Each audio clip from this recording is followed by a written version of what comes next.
Hi, Slopers. Tim Knight here. It's Tuesday, December 13th, 2011, with a video market update. I was thinking a day or two ago about how brilliant the Greek myths are with respect to the punishments the gods gave, because the punishments are intrinsically nasty, but what makes them sublimely horrible is the repetition. So think of Sisyphus, for example, how he's condemned to roll a boulder up a mountain and almost gets there and it rolls back down to the bottom every time. Or think of the lesser-known punishment of Prometheus. For bringing fire to humans, he was condemned to be chained to a rock, and an eagle would fly down to him each day and eat his liver out.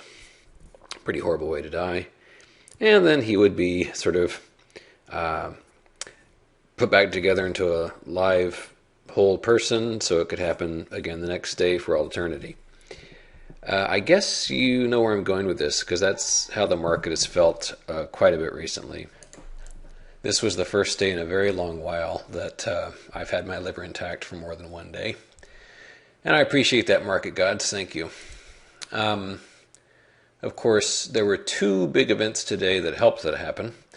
One was the euro falling, and I'm kind of excited about the fact that the euro is really showing its ability to fall in a way that I think will ape the fall from 2008. That is, weeks and weeks of a general decline, make it a lot easier to trade. Here's the US dollar via UUP. I think this is a very, very nice cup with handle, but the big if is whether we can get above this level. This is the same level reached in Feb 2011 and October 4, 2011.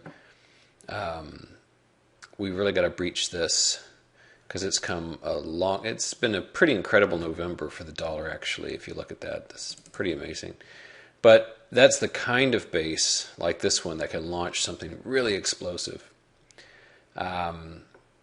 So looking pretty good there. This is the longest basing pattern we've seen, frankly, in this whole chart. I mean, I guess you can make an argument, but this is a bit taller than the other one. So this is an awfully good pattern. I like what I see there.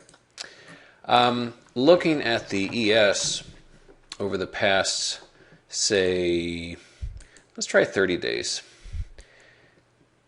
Let's do a little tighter, maybe 20 days to make the point. So this red trend line way down here is certainly a goal. Breaking that, I think, is an even better goal. In retrospect, if you look at kind of what we endured as far as this BS, it sort of kind of petered out at the beginning of December. Yes, we went higher. However, back on December 2, we were at 1257. And, yes, we got to 1262. I mean, big deal, a few ES points. This was just a total outlier. This was that little jobs report everybody got all jazzed about. And, man, what a wonderful bull trap that was. Just sucked them right in. And so we are a good 50 points lower than the little bull trickaroo right here. And by and large, we have, since December 7, been kind of sawtoothing our way down. I suppose that we might have to endure, another lift.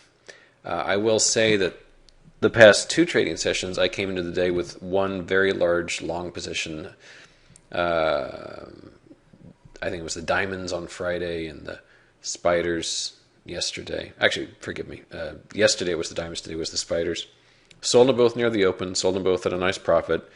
Had no intention of holding on to them. They were just insurance. I'm a little more naked right now because I don't have that insurance. In the grand scheme of things, they only added about 10% to my profit for the entire day, so it was kind of nice, but it wasn't exactly a salvation. It was just kind of nice. I don't have any right now, so there you go.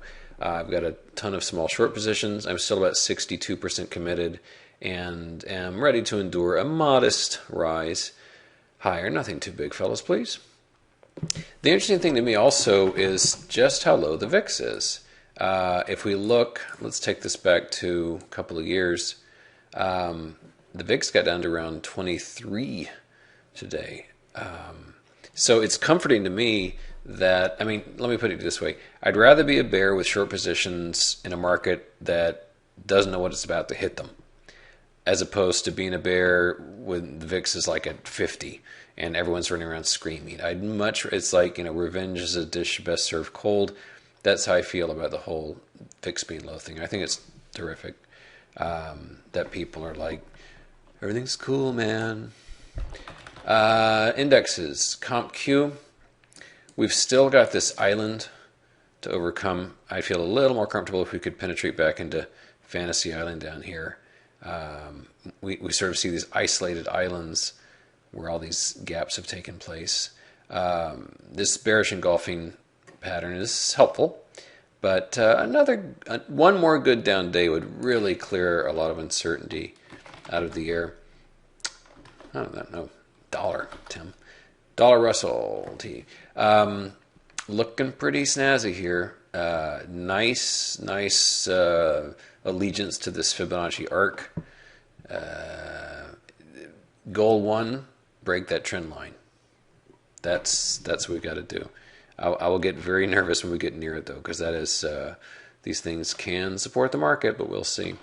And precious metals are uber interesting these days. I think precious metals are in huge trouble. I think the miners are in huge trouble. I think I've said this before. If you demanded that I short something and couldn't cover it for a year, what would it be? It'd probably be GDX, the miners. So let's look at a few other items here. As far as crude oil goes, crude oil was relatively strong today because of the political concerns. I frankly think that makes a better entry price. I don't have any position in that. In fact, as far as the 88, count them, 88 shorts I've got, I don't think any of them are even medium-sized. They're all little. I continue to be cautious about taking on any big positions. In the daytime, delighted to do so. Happy to take on big positions in the day, but overnight, keeping it lean.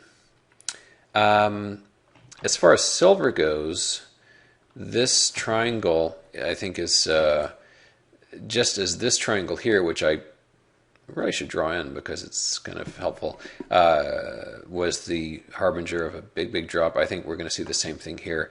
I would not drop dead of shock if we were in the low 20s before long on silver. And I'll say again, because our kook friends aren't as passionate as they once were, because gold's been doing bupkis for months now. I think 1325 is coming for gold. I think you're going to see, and I'm going to buy a bunch at that time, the real deal. But I think that's my target, somewhere in the 1300s, the low 1300s. Let's wrap up with a couple of grids here, because I like these things. It's the Gold Bugs Index, just to kind of beat a very dead horse. Let's make this 10 years. Let's take an up-to-date comparative look at 2008 versus present, and do a 2x1 grid, and let it load. Okay, so let's fetch this, and let's fetch this. Okay, not too terrible. So the trick is, where are we now? And just eyeballing this, I still think we're probably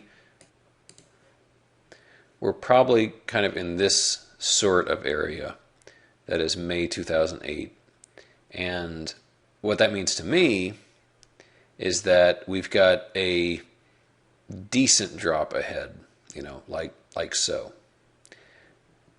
Now, as I've said, I believe following that will give the powers that be the excuse to do a real QE3 that really makes a big difference, and the market will have one last gasp, and that will be it for years in terms of the government's ability to fool people anymore. That they've got one more good shot at it, and they will succeed, and it will push the market higher. And that's when I will, for the first time in 4 years, actually brush off my option skills and get recklessly aggressive with my bearishness, because that's when I think the real action is going to happen. So, this is Tim the Bear talking. I'm not wild-eyed right now. I think we've got a nice little tumble coming. I think we've got a nice little rise after that. And I do think pinning Facebook as the high point of 2012 makes a certain amount of poetic sense to me. So, when they go public, look to that as an interesting marker for the shorting. I was going to do the euro too, but I think you get the idea. It's all kind of the same. So that'll be it from me. Let's see if our liver stays intact on Wednesday. Wednesday's going to be a very quiet news day on the scheduled front. There's really hardly anything. No, there's nothing meaningful scheduled. But you never know what surprise news there will be. Thursday, lots of news coming out in the morning. But I really feel relieved and gratified that both the Euro Summit number 87 and the last Fed meeting of the year are behind us. Now we can trade with a little more confidence. Good night.